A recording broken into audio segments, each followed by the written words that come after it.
Hi everybody, welcome to round 3. I'm still Regina, this is still Jesus, and you're still here with us at the gym challenge for Pokemon Labs and POW Gaming. As you can see, we have a new co-ish host. This belongs to one of our competitors who will be on stream soon. I will just let you all know right now. The shoes on this keyboard. Oh no! Shoot, you didn't see that. The shoes on this keyboard do match his owner's shoes. It's okay. Look at this. They're tiny shoes. Anyway, if you're not dressing up your Pokemon plushies, and if you're not matching your Pokemon, who are you really? Go to Build-A-Bear Workshop, I guess. Hashtag not sponsored. Oh my gosh, this is just so funny. I'm gonna go buy some from my dog. But anyway, yeah. Hashtag not sponsored. For real though. This is a spoiler alert. I don't know if most of you know, but Cubone. Yeah, Ken's is gonna be one of our players on the stream. And it's gonna be against the buoy. So that's your spoiler for right now. They are going through team checks right now because that's what we're just gonna be doing is team checks. Yes. So again, friendly reminder: every round, get your team sheets checked out by other people. That's not you, because you're staring at your team sheet for God knows how many hours. And you'll be like, yeah, this is fine. And then you'd be like, I should have gotten some.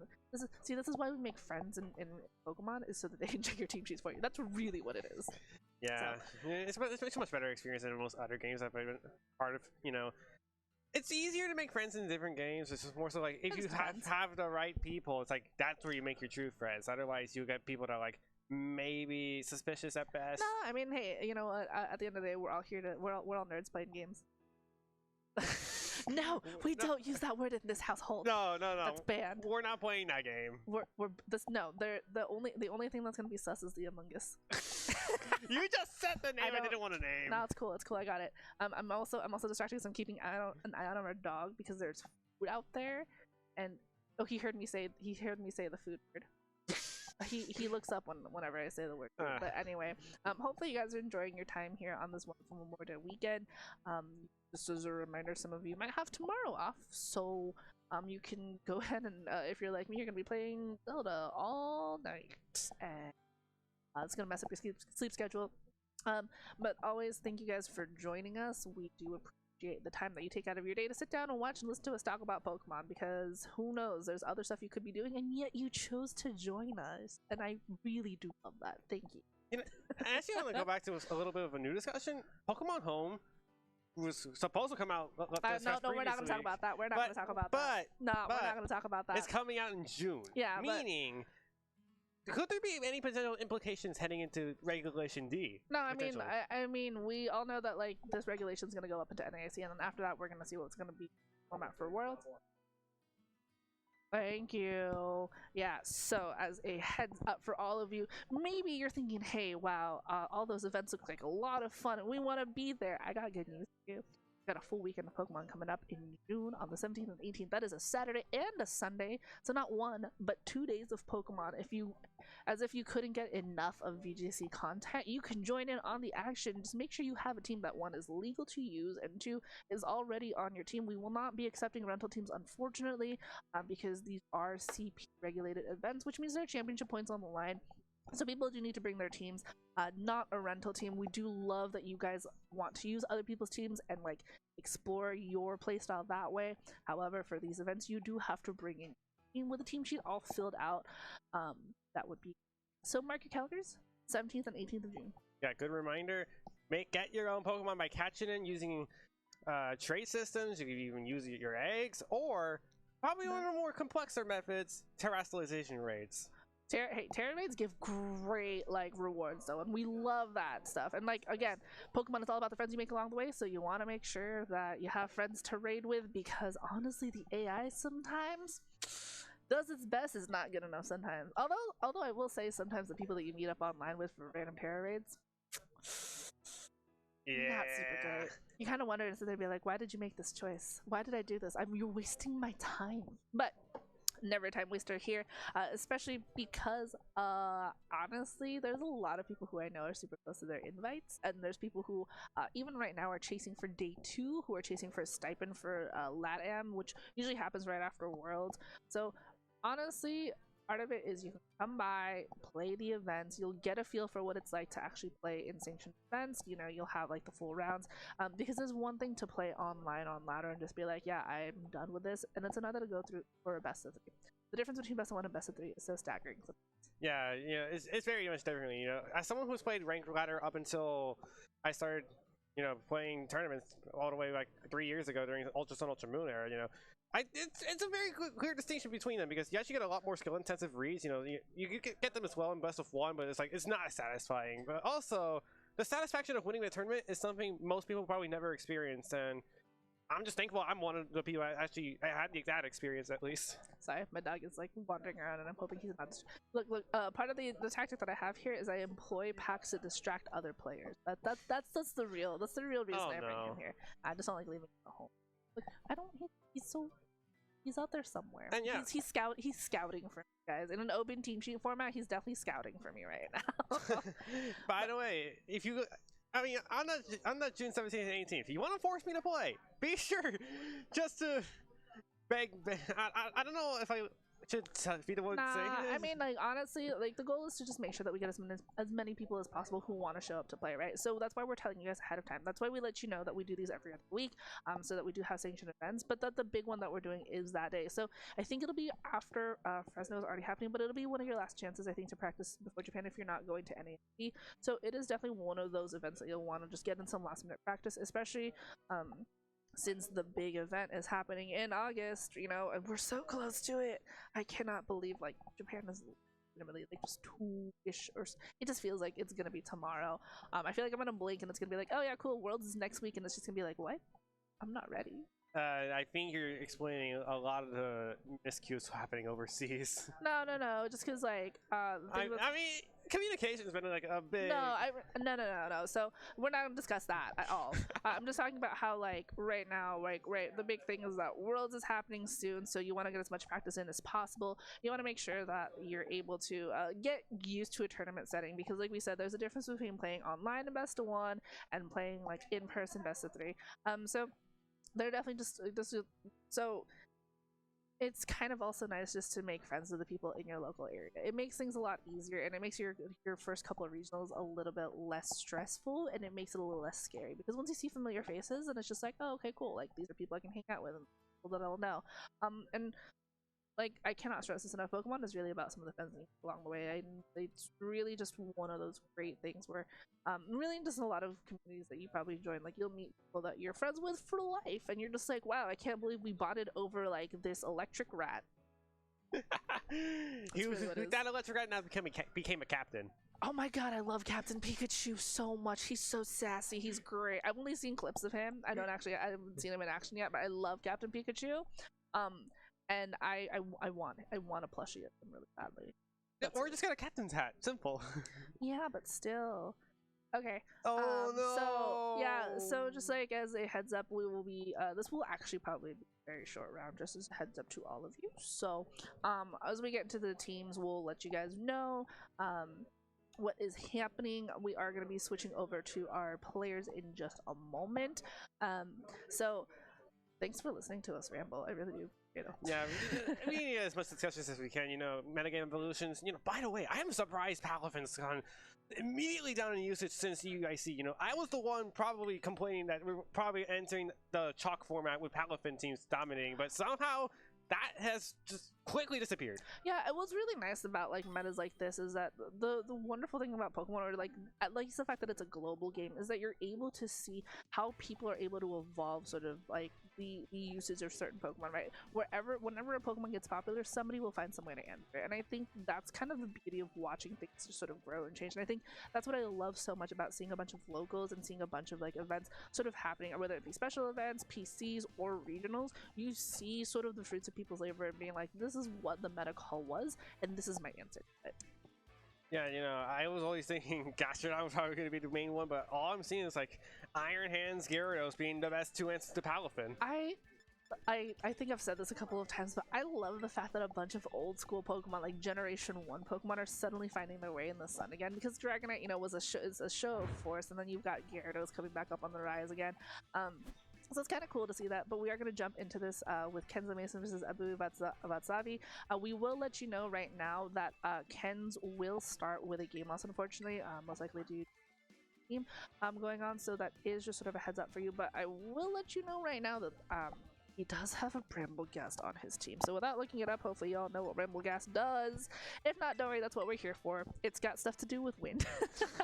Yeah, there's an obvious reason why a Murkrow's on that team. Yeah, so you've got Murkrow, Great Tusk, Fluttermane, a Gyarados, like we were talking about earlier. That was actually not planned. That was accidental. A Kingambit and a Brambleghast around at the team versus Abhyu, who has the Tinglu, the Torkoal, a Bronzong, a Lilligant, a Frigiraf, and an Iron Hands. So, you know, Abhyu trying to just really slow it down a little bit, possibly, or go for fast mode with sort of that Torkoal Lilligant combination. But now, sort of just looking on Kenzo's team, everything looks pretty standard, and then you look at the Brambleghast and go like, yep, that was a Pokemon in Scarlet and Violet. Yeah, this is pretty much the tale of two teams. You have a very fast team with Kenzo's team with that Murkrow, and then on the other side for Abhyu, you have Trick Room. So very interesting to see which side of the speed spectrum is going to come out and win today in round number 4.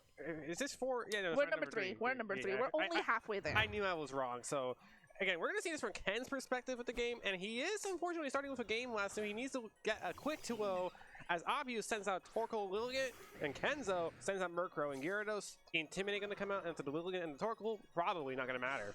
Yeah, and this is a really fun part here is that this is the second time we've seen sort of a weather team on the stream on the same side actually, right? Torkoal and Lilligant versus like with the Torkoal Jumpluff from last time. I love Lilligant too. It actually serves the same purpose as that Jumpluff does with that sleep powder possibility. Gyarados kind of in an awkward spot. I mean, is able to get Intimidate down, but like you said, it doesn't really matter because both of these don't really care about their attack. And any sort of water attacks that it'll have are just going to be negated by that sun. So it's just a little rough there. But hey, you know what? Where there's some sun, you can bring some rain, because we did see that Murkrow have access to a couple of weather moves. Oh no! But we've got a Terrastalized Torkoal. I think I know what Abhyu is going for, and if this Murkrow did go for that rain dance, it's gonna go backfiring badly. Oh, there's a Protect going in from the Gyarados. Let's see what's going to happen here before Prankster comes in. It is Rain Dance. Oh, no. If the Lily went for after you, this Eruption's not going to do a lot of damage. Yeah, so you're kind of in a really rough spot. So Lilligant, well known for having that speed advantage, usually in the sun, is able to go for an after you. And Eruption, even at full health, is going to be a little bit washed out by that rain. Is still Terrastalized, though, but is at full health. So just this Murkrow is going to have to take some damage in there. Still does a considerable amount of damage, even in the rain. But Eruption, again, based off of your HP and the fact that this Torkoal was Terrastalized, was at least able to get a little bit of extra damage on there. But Murkrow is going to say, hey, I'm going to rain on your parade, and we are bringing in the Rain Dance. Yeah, and that bulk on the Murkrow does show the Eevee item, which is not to. This is like the 50-50 of Murkrow nowadays. Now, so you're going to see Torkoal want to get away from the rain, you know, stick to that HP, going to send in the Tinglu, going to activate that Vessel of Ruin ability to lower the special attack of all Pokemon in play. This Murkrow is a little bit of an awkward spot here as it goes for the Tailwind. That Waterfall is going to be doing a lot of damage. Let's see if it is going to be the Waterfall, but instead it's a Taunt to make sure the Sleep Powder doesn't activate. Yeah, that's actually a really lovely move here from Kenzo, right? So Leaf Storm's still going to be actually the move of choice here. Does not do that much damage still into Gyarados, and that special attack from that Lilligant going to drop by 2 stages for its problems. But the Taunt, like you said, just going to make sure it shuts down any of those other moves that Lilligant might have, like the Sleep Powder, the After You, and a Protect. So really going to be just locked into that Leaf Storm. But Tinglu coming in relatively safely here for that Torkoal, right? Didn't have to take any damage. Does have to deal with a Tailwind here, but another switch out from away with that Lilligant. Lilligant saying, I don't want to be taunted. I don't want to like stay here with that. And Frigiraf is going to be the Pokemon of choice switching in. And Murkrow goes for another Rain Dance. I think he was anticipating the Torkoal to swap back out here. Instead, it's going to get a wasted turn. Waterfall boosted into rain. Does over 60% health. Will it flinch? It will not flinch. Here's a Rock Slide. Going to be super effective with both Pokemon. It's a double knockout. Oh, yeah. That double knockout really good there for Abhyu. So I'm kind of rough because I really do appreciate that Ken was trying to get that Rain Dance set up just in case. Because, you know what? A Torkoal switch in would have made a lot of difference for Abhyu there, just because you don't have to worry as much about that Waterfall damage. But the fact that the rain is still on his side, I don't think it's much of a wasted turn as much as it is like a preemptive making sure that like the weather doesn't get changed. But now, right, there's nothing stopping that Torkoal from kind of switching in. However, but that Great Tusk will say, hey, give me that sun. I love that. Especially with that soft sand item on it. It's gonna give it a minor boost to its ground type attacks alongside the stab that it currently possesses. And I saw a terrestrialization come up from Kenzo, so that's gonna be a very powerful headlong rush coming in from Kenzo. And that Sun actually may not be the move right now for this turn. You may have to be a double switch out just to make sure the Lilligant gets the full benefit of it. And that's where we're going to see this. Abhyu is going to terrestrialize. Oh no, that's Ken's Great Tusk on the ground. Yeah, because we did always use his already uses on this Torkoal, but it is going to be that Great Tusk who's going to be terrestrializing there. So, like you pointed out, that soft sand is the item that it's using. Fluttermane going for a Dazzling Gleam is going to be able to pick up the knockout on the Tinglu, which is really good here. A critical hit on the Frigoraph might actually put it in range for that knockout with that Headlong Rush. Might swing this battle back in that favor of Ken's, but Headlong Rush is going to be boosted by that ground terrestrialization. So if it wasn't scary enough, it's just as scary now that Frigoraph going to be knocked out here. But more importantly, though, that Lilligant and that Torkoal are going to be back on the field, are both going to have access to that sun. No more worrying about the weather. However, that Great Tusk is also going to say, hey, the sun's out and it's time for my Tusks out too. Now this is going to come down to how Ken's Great Tusk is trained, because if it's not trained for speed because of the Lilligant's chlorophyll ability, I could see after you Eruption outright ending the game. Yeah, it's gonna be really rough because that Torkoal took no damage. That Eruption's gonna be at full power in the sun. That is a scary spot. And the double power for the terrestrialization too. That's just gonna be an absolute terrifying sort of like Pokemon to have to deal with. Like Torkoal at full health, next to a Lilligant at full health, in the sun, at fire terrestrialization. Like that Eruption is going to take names alongside it. And sadly, I think we did see the Great Tusk get an attack multiplier and not a speed multiplier. So this Lilligant's free to do whatever it wants. And I think I see the safe play after you Eruption. It may not knock out the Fluttermane, but Great Tusk is more than likely going down. This is still going to do a lot of damage regardless. But actually, Fluttermane able to go first, goes for a Shadow Ball. Does a considerable amount of damage here. Lilligant is going to be able to go for the after you. Was it Eruption? Was it Eruption? But Torkoal, you know, it was Eruption not going to do as much damage this time around thanks to the fact that Shadow Ball was able to go first. Wow! That Great Tusk able to hang on right now, is able to go for the attack into the Torkoal and pick up that knockout there. So that Great Tusk was like, hey, you're not at full health? Don't worry, that means you can't knock me out here. That Fluttermane just paying off dividends here thanks to that Tailwind probably also helping it out just a little bit. Yeah, there was that Tailwind from earlier, so that Murko just saying, I will help you out from beyond game. Yep. And actually it came in when it needed the most. So Fluttermane at least able to just be like, hey, it's okay, I got you, I will like negate some of the damage on here. And so it's just sort of this Lilligant versus the two of them. Lilligant, which we know only really has Leaf Storm, is going to be able to do a lot of damage to that Fluttermane. Oh no! But not quite enough to pick up the knockout here on that Draining Kiss! Draining Kiss is going to connect with the Lilligant and get back some of that HP that Fluttermane has lost. And close combat here from Ken's Great Tusk is able to pick up the knockout here on Lilligant. So we are going to go to another game because now we're going to game 3. Well, so technically, yeah, it is technically their game 3 because it is a 1-1 right now since Kenzo did have to start on the back foot there after that. Wait a minute. Actually, hold on, maybe we'll see. Hold on, they both start with a game 1? Just kidding. Oh, okay, sorry. So they apparently were both starting with a game loss, and that was actually the set. So that's actually really stressful. Bramagast wins. So it's one of those like, hey, you know how we were talking about? You don't really have to worry about best of ones. You do if your team sheet is wrong, guys. But hey, you know what? This is a lesson that everyone should learn, and if other people are forcing you to learn it, then like that's fine. But again, get somebody to check your team sheet. That's it. That's all I gotta say. The fact that we all forgot about the Tailwind from the setup. Oh, yes, I did. I guess I'm sorry. That's why I was, yeah. But honestly, that was kind of a fun match to watch regardless. There is pizza like literally right here next to me, so we will leave you guys to go take a quick snack break. So this is our warning to you: go get a snack, go get some water, because after all of that rain and all of that sun, I'm sure you're just as parched as we are. And then we will see you for round 4. We are halfway there. We are 42 people for a 6-round PC, and guess what the winner walks away with? 30 CP. So it is top 8 cut. One day we'll get the top 16 CP. Help us reach that goal, guys. That's all I want this season. Is I want us to reach our 48-person kicker. That's it. That's all I want us to do. I don't know if we'll have the space for it, but we're gonna do it. Yeah, we're gonna find some way to do it. We'll be right back, ladies and gentlemen. So yeah, we'll see you guys for round 4.